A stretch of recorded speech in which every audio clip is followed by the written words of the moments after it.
C'est donc un très sérieux problème, le niveau de cette fraude sociale aujourd'hui dans notre pays, premièrement.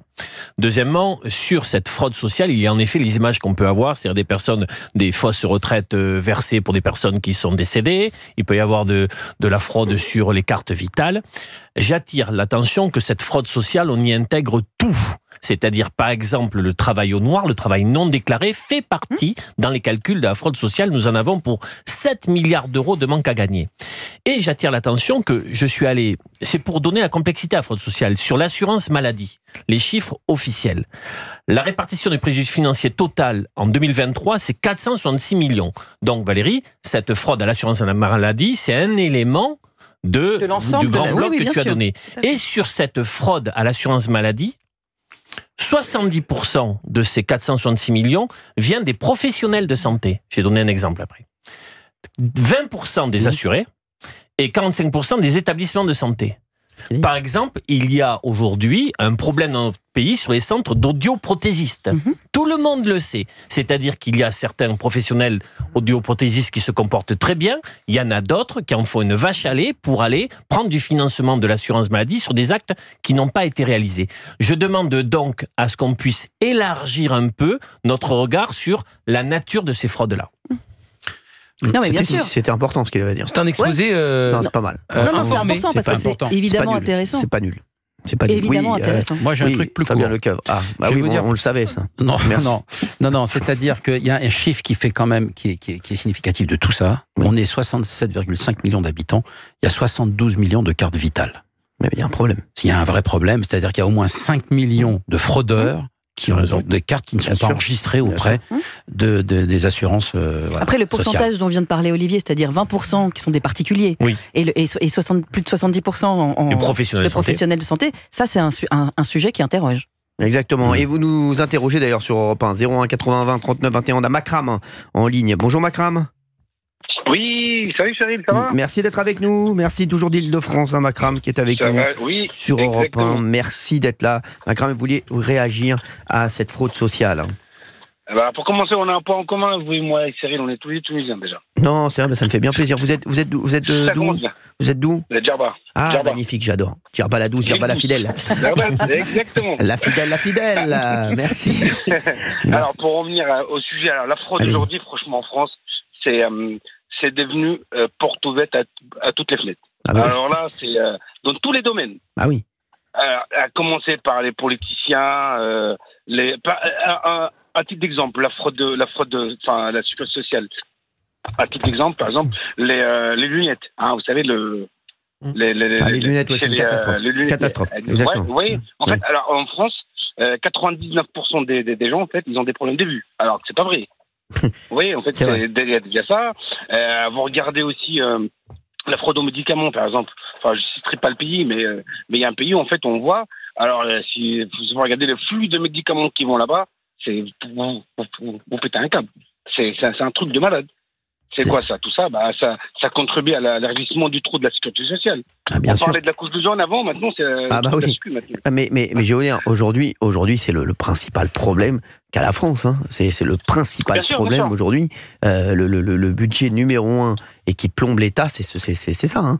On va pas se raconter l'histoire. Et quand vous écoutez les débats actuellement, puisqu'on est en plein budget à l'Assemblée nationale, donc c'est important d'en parler maintenant, et c'est pourquoi cette sénatrice en parlait maintenant, on est plus occupé à trouver des économies sur ceux qui se lèvent tous les matins pour aller travailler, sur ceux qui font déjà vivre ce pays, qui enrichissent ce pays, plutôt que sur ceux qui ne se lèvent pas.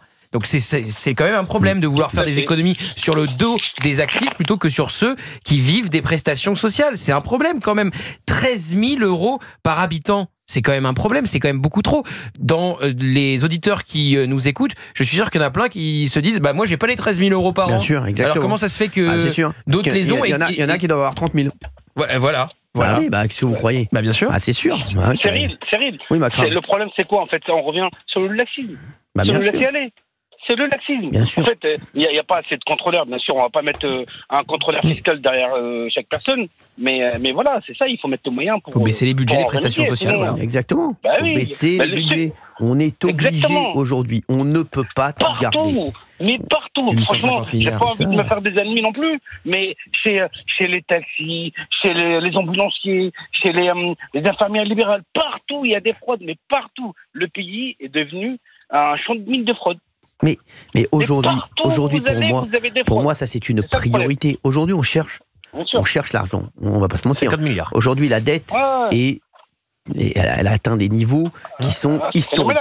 Aujourd'hui, il va falloir se poser la question de cette fraude sociale. Parce qu'à un moment, c'est énormément d'argent.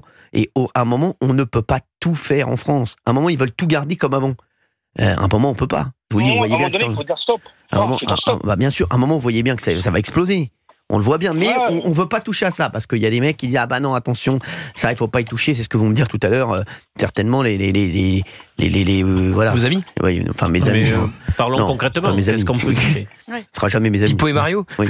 Non, qu'est-ce qui se passe? Alors, allons dans le dur. Qu'est-ce qu'il faudrait... Si vous voulez aller dans le dur, il faut aller chez Fabien Lecœur. Moi, qu'est-ce qu'il faudrait... Non, mais les arbitrages vont être difficiles. Qu'est-ce qu'il faudrait taper? Commençons par les cartes vitales. S'il y a 5 millions de cartes vitales... Ça, c'est la fraude. C'est quand même énorme. Mais quelles sont aujourd'hui les allocations sociales, disons, qu'il faudrait réduire? Parlons concrètement. Je vais vous envoyer mon Premier ministre, Gauthier Lebret.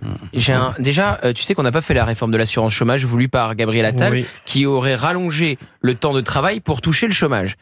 Les exemples, excuse-moi, mais il suffit d'aller parler un peu, il y en a dans toutes les familles, de gens qui travaillent une période X dans un restaurant et qui après touchent le chômage et vont faire le tour du monde avec l'argent du chômage parce qu'ils ont travaillé une période X dans un restaurant. Tu en connais pas ? Alors, tu sais que la première réforme d'assurance chômage a bougé là-dessus. C'est moins simple de le faire aujourd'hui. Oui, ça existe encore. On en connaît tous. Ça existe encore. Ça existe encore. Ça existe encore. Donc, voilà. Un exemple hyper concret. Une réforme de l'assurance chômage qui durcit les critères pour que on ne puisse pas travailler une période de temps et ensuite aller faire le tour du monde avec l'argent du chômage. Et ça existe dans la restauration notamment. J'ai vraiment des exemples. Alors après, je vais me fâcher avec ma propre famille. Mais je suis plus à ça. Qu'est-ce qui vous reste aujourd'hui? Il vous reste quoi aujourd'hui? Vous, Cyril? Oui, heureusement, voilà. C'est quand même, c'est juste, me dit Fabien. Pas tous en même temps, s'il vous plaît. Laissez parler l'homme sans famille, Rémi. Oui, Rémi. Non, mais c'est une réalité. Enfin, ça existe dans de nombreuses familles. Combien de fois on a entendu cette anecdote? Elle a travaillé dans un restaurant pendant 6, 7, 8, 9, 1 an, 9 mois. Pour recharger ses droits. Et ensuite, elle est partie faire le tour du monde avec l'argent du chômage. Enfin, je suis désolé. Je sais pas si tu fais le tour du monde. C'est une façon de parler. C'est une expression insupportable. Mais ça, c'est exactement le tour du Béarn. C'est dire des conneries. Elle est partie en Thaïlande avec l'argent du chômage. Bien sûr, on connaît. Il a raison, Gauthier Lebret. Bravo, Gauthier. Heureusement que vous êtes là pour remettre les yeux en face des trous de certaines personnes. Merci, Makram. Merci d'avoir été avec nous, Makram. Je vous en prie, tout le monde. Bon courage et bonne journée. On vous fait de gros bisous, Makram. Et si vous allez à Djerbaladou sous la Fidèle, vous m'appelez. Sans problème, ça marche, je ne manquerai pas. J'ai sévi là-bas. Salut, Makram, merci. Vous savez que j'étais animateur dans les cases. Les cases. Les cases. Animateur sport, c'est ça? Terrestre. Sport terrestre. Oui. Vous, sur l'eau, c'est moins? Ouais, non, ça va. Mais c'est vrai que sport terrestre, voilà. Vous faisiez quoi? Tir à l'arc? Je fais tout. Tennis? Je fais tout. Foot, tennis, handball, basket, tir à l'arc, voilà. Oui. Vous accueillez les bus avec les personnes qui descendent? Moi, j'étais prof de tennis aussi. Oui, prof de tennis. Oui, c'est vrai. Prof de tennis, le problème, c'est que vous êtes celui qui se lève le plus tôt. Ah bah oui. Bah bien sûr, parce que les cours de tennis, c'est très tôt. Quand vous couchez très tard, je peux vous dire que vous avez la gueule en biais quand vous faites un cours. Je peux vous dire que vous faites un revers, c'est pas bon. Alors, on est avec Daniel. Daniel qui est avec nous, Daniel de Besançon. Merci, Daniel. Allô. Bonjour, Daniel. Oui, bonjour. Merci, Daniel. Merci d'être avec nous sur Europe 1. C'est Valérie Bédaïm qui me fait rire, je suis désolé. Mais pardonnez-moi, mais les auditeurs qui ont la chance de vous regarder sur europe1.fr voient j'avais l'impression d'avoir Bébel dans le Magnifique. Vous avez retiré vos lunettes de soleil. D'ailleurs, vous avez conservé vos lunettes depuis 16 heures dans ce studio. Et vous avez retiré vos lunettes d'un geste un peu magistral comme ça. Ça m'a fait rire, pardon. Merci, Daniel, d'être avec nous. Daniel de Besançon. J'adore, on s'en est déjà parlé, Daniel, mais je vais revenir à Besançon très vite. Vous le savez. Ouais, ok. Ça va. Il y a un enthousiasme très puissant. Vous êtes attendu en tout cas. Vous êtes attendu à Besançon. Il y a des banderoles, de la musique, un comité d'accueil. Des beaux souvenirs. Il a enlevé ses lunettes. j'ai adoré la réaction de Daniel. Ouais, ok, allez, merci. Ouais, ok, on passe à autre chose. Merci Daniel, non mais c'est incroyable. Je serai à Besançon vers juin, mais j'ai pas l'impression que ça vous intéresse, donc je vous le dis quand même, si vous voulez venir me claquer la bise, vous êtes le bienvenu, bien entendu. Non, c'est pas ça du tout, simplement je suis au travail et je conduis et désolé Daniel. J'ai des patients avec moi. Désolé Daniel.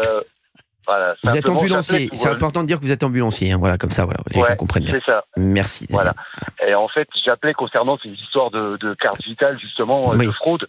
Et en fait, je me suis aperçu, ça fait 5 ans à peu près que je fais de l'ambulance, et je m'aperçois qu'en fait, au niveau des cartes vitales, il n'y a aucun contrôle. C'est-à-dire qu'aujourd'hui, on emmène un patient à l'hôpital, nous, on les emmène en tant que professionnels, donc forcément, on sait qui c'est et on sait que c'est les bons. Mais aujourd'hui, il n'y a pas de contrôle, c'est-à-dire que vous prenez une carte vitale, si la photo correspond à peu près, puis que l'âge aussi, ben, vous donnez la date de naissance, et puis c'est parti, puis vous faites vos soins, et puis on n'en parle plus, quoi. Il n'y a personne qui va vous demander quoi que ce soit. Alors, contrairement, c'est ce que je disais à votre collègue tout à l'heure, aujourd'hui, vous faites une carte d'identité ou un passeport, vous avez on vous demande vos empreintes digitales, vous êtes obligé de les donner. Et pourquoi aujourd'hui, dans un hôpital, le patient qui va, on lui demande pas, en plus de sa carte vitale, de mettre les doigts sur un lecteur d'empreintes digitales. Mais le problème, et même au niveau des cartes vitales, il faudrait. Alors, je sais pas comment ça coûterait, hein, mais il faudrait le faire une fois pour toutes. Mais jumeler la carte d'identité et la carte vitale. Exactement. Jumeler la carte d'identité et la carte vitale. On regarde ça, parce que vous avez vu, Daniel, ce que vous nous dites, ça c'est bien. Ça c'est quelqu'un du terrain qui nous le dit. Je vous le dis, les gens font ce qu'ils veulent avec la carte vitale. Mais il l'a dit, le Keuvre, il y a 67 millions de Français. Il y a combien 72 millions de cartes. Bah oui, donc il y a 5 millions de cartes déjà. Il y a un problème. Mais puis sans compter les autres fraudes. Mon avis, oui, je sais, oui, sans compter qu'il y a des cartes vitales qui doivent se passer. Voilà. Daniel est notre ambulancier qui nous a raconté comment ça se passait avec les cartes vitales il y a un instant. Daniel qui conduit, hein, le pauvre qui bosse. Hein. Il faut bien qu'il y en ait qui bossent, hein, donc forcément. Merci Daniel en tout cas d'être avec nous et désolé de vous déranger. Voilà, pendant votre travail. Hein. Daniel. Aucun souci, c'est moi qui ai appelé. Bah oui, mais bon, quand même. Daniel, donc c'est vrai que les cartes vitales, comme on le disait il y a un instant, il n'y a aucun contrôle. Donc forcément, ça passe déjà par là. On est d'accord, ça passe déjà par là. C'est tout simple. Il faut coupler, comme l'a dit Gauthier Lebray, l'excellent Gauthier Lebray, carte d'identité, carte vitale. C'est clair. C'était une réforme qui a été proposée en plus, proposé, ça. Par les Républicains notamment. Exactement. Pourquoi on le fait pas ? Pourquoi on le fait pas ? Parce que ça dort. Toujours pareil. Ça dort. Alors, Daniel, est-ce que vous avez quelque chose à rajouter ? Parce qu'on voulait en discuter avec vous. Simplement que nous, en fait, en tant que professionnels de santé, de transport, je veux dire, quand on emmène un patient, on le fait une entrée à l'hôpital, on se présente avec une carte vitale, on se présente avec une pièce d'identité et on se présente avec une mutuelle. C'est-à-dire que c'est quasi obligatoire. Mais là, à 80%, on me les demande même pas. Oui, c'est-à-dire que je donne le nom, une date de naissance, et je fais mon entrée, et puis c'est terminé, on n'en parle plus. Et je pars dans le service et j'emmène la personne. En plus, moi, le patient est pas avec moi. À 80% du temps, le patient, il m'attend à l'entrée de l'hôpital. C'est moi qui fais les entrées. Ben voilà, c'est ça. Ah oui. Donc voilà, mais ça, c'est en tant que pro. Nous, on fait pas rentrer n'importe qui dans l'hôpital. On sait qui on fait rentrer. Ben bien sûr. Mais j'imagine que celui qui prend une carte vitale, je dis, avec une photo qui vous ressemble en gros, qui montre la carte vitale, voilà. Après, celui qui a des traitements très lourds, à un moment, il va se faire avoir parce que les traitements correspondent pas à la personne et ainsi de suite. Mais j'imagine sur des urgences, par exemple, que vous pouvez avoir des soins sur le dos de n'importe qui, que vous allez n'importe où avec une carte vitale, vous faites ce que puis voilà, il n'y a aucun contrôle. Mais bien sûr. J'estime que ça coûterait sûrement moins cher d'équiper les hôpitaux avec des lecteurs d'empreintes digitales que la fraude fiscale où on en est à... Au moins, Daniel, on ferait ça une fois pour toutes. Donc au moins, ça coûterait voilà, une première fois, et puis après, c'est réglé. Mais là, ça, c'est chaque année. Exactement. C'est chaque année que c'est catastrophique. Merci, Daniel, d'avoir été avec nous. Je vous fais de gros bisous et merci de nous avoir appelés pendant votre travail et continuez. On a besoin de vous, Daniel. Merci. En ce qui me concerne, si vous venez à Besançon, moi, en tout cas, vous serez bien accueillis. Voilà. Ça me fait plaisir. Mais non, mais je rigole, Daniel. C'était une vanne. Merci beaucoup, Daniel. Merci d'avoir été avec nous sur Europe 1. Allez, merci beaucoup. Merci. On a Dominique en ligne avec nous. Dominique du Vaucluse, qui était avec nous tout à l'heure. Dominique qui est de retour, parce que Dominique, je peux vous dire qu'il connaît très bien cette affaire de fraude sociale. Donc, il va nous en parler dans un instant. Dominique, on a Zach aussi qui est là. On a Dany et on a Valérie Benaïm qui a tapé avec ses petits doigts musclés voilà, sur son bebop et qui a de nouvelles informations à nous donner. Apparemment, Valérie Benaïm, elle est sur, voilà, merci, sur son Minitel. Je cherchais à revenir sur cette histoire de 5 millions de cartes vitales. 3615 Béna. Parce qu'effectivement, on a même parlé de jusqu'à 7 millions de cartes vitales. Mais ça, c'était en 2013. C'était les chiffres qui circulaient. En 2021, le rapport de la direction de la sécurité sociale n'évoquait plus que 3830 cartes.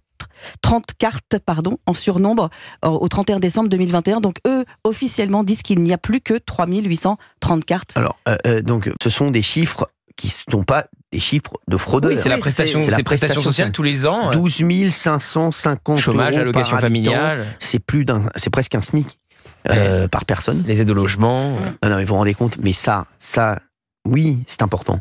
Mais à un moment, Comment fait aujourd'hui la France pour pouvoir avoir ce train de vie encore, alors qu'on est dans une situation catastrophique. Donc on ne peut plus. Donc à un moment, il va falloir se pencher là-dessus. Mais le problème... il faudra faire des arbitrages, mais ce sera douloureux, Cyril. Bah oui, mais c'est maintenant qu'on doit faire des arbitrages. On dit 60 milliards d'économies. On est obligé, Valérie Benaïm. Et donc on veut augmenter les impôts. On veut augmenter le temps de travail des actifs par tel ou tel biais en supprimant un jour férié, en faisant travailler 7 heures de plus. Mais on ne parle jamais des prestations sociales. Est-ce que vous avez entendu, là, les débats ont lieu depuis un mois à Assemblée Sénat sur le budget. Est-ce que vous avez entendu quelqu'un dire, ça, les prestations sociales de cette catégorie-là vont baisser? C'est ça. J'ai pas entendu quelqu'un le dire. Parce que non, ça, ils ont peur de le dire. Ça, ils ne peuvent pas le dire. Vous allez dire quoi? Allocation de rentrée scolaire, vous allez dire allocation familiale, RSA, vous allez dire quoi? Mais à un moment, c'est nous mentir. C'est mentir aux Français de faire semblant de rien. Je vous le dis. Parce qu'aujourd'hui, la manne financière, elle est là. C'est clair. Aujourd'hui, on a plus de 3 000 milliards de dettes. On est d'accord? Absolument, 3 200. Exactement. Eh bien, aujourd'hui, on ne peut plus. On peut plus. Il va falloir faire des choix. Même si ça va être douloureux, il va falloir faire des choix. Alors, je le sais, c'est pas facile, mais à un moment, il faut qu'ils nous disent la vérité. On peut pas. Personne n'en parle. Il a raison, Gauthier Lebret. Personne n'en parle. Mais à un moment, il faut en parler. Je vais même aller plus loin. Ah oui. Je suis sûr que si vous expliquez aux Français, est-ce que vous voulez cotiser moins, donc avoir un salaire net plus important avec moins de prestations sociales, ils vous répondent oui. Parce que là, tous les Français auxquels vous parlez trouvent qu'ils cotisent trop. Un référendum et ils trouvent que la différence entre le brut et le net est beaucoup trop importante. Entre ce que vous coûtez à votre entreprise et ce que vous avez dans votre poche à la fin, le différentiel est beaucoup trop important. On cotise trop. Laissez Gauthier. Ils répondraient d'autant plus oui s'ils ont des petits salaires. C'est-à-dire que les gens qui veulent gagner plus, c'est parce qu'aussi le net qu'ils reçoivent est faible. Quand vous avez un salarié sur 2 dans le pays qui gagne moins de 1800 net, mais justement, on a un problème aussi de bas salaire dans le pays. C'est pas possible. Il faut justement, peut-être que ça s'adresserait pas aux plus petits salaires, ça justement. Il faudrait peut-être justement essayer de voir justement que les petits salaires, on les augmente, mais qui gardent les prestations sociales. Parce qu'il y aura des petites retraites. Exactement, c'est ça. Voilà. Oui. Mais pour les autres, il faudrait peut-être voir à essayer de trouver quand même des solutions pour que on soit plus, on ne donne pas 12 550 € par habitant. Par an. Mais quand vous voyez votre bulletin de salaire, quand vous êtes salarié, bien sûr. Le nombre de lignes, parce qu'il n'y a pas que les cotisations pour la retraite ou pour la sécu, le nombre de lignes avec des cotisations qui partent, c'est absolument dément. C'est absolument dément. Donc si vous aviez la possibilité de dire je cotise un peu moins, j'ai un salaire net un peu plus important et potentiellement un peu moins de prestations sociales, je suis sûr qu'il y aura des demandeurs.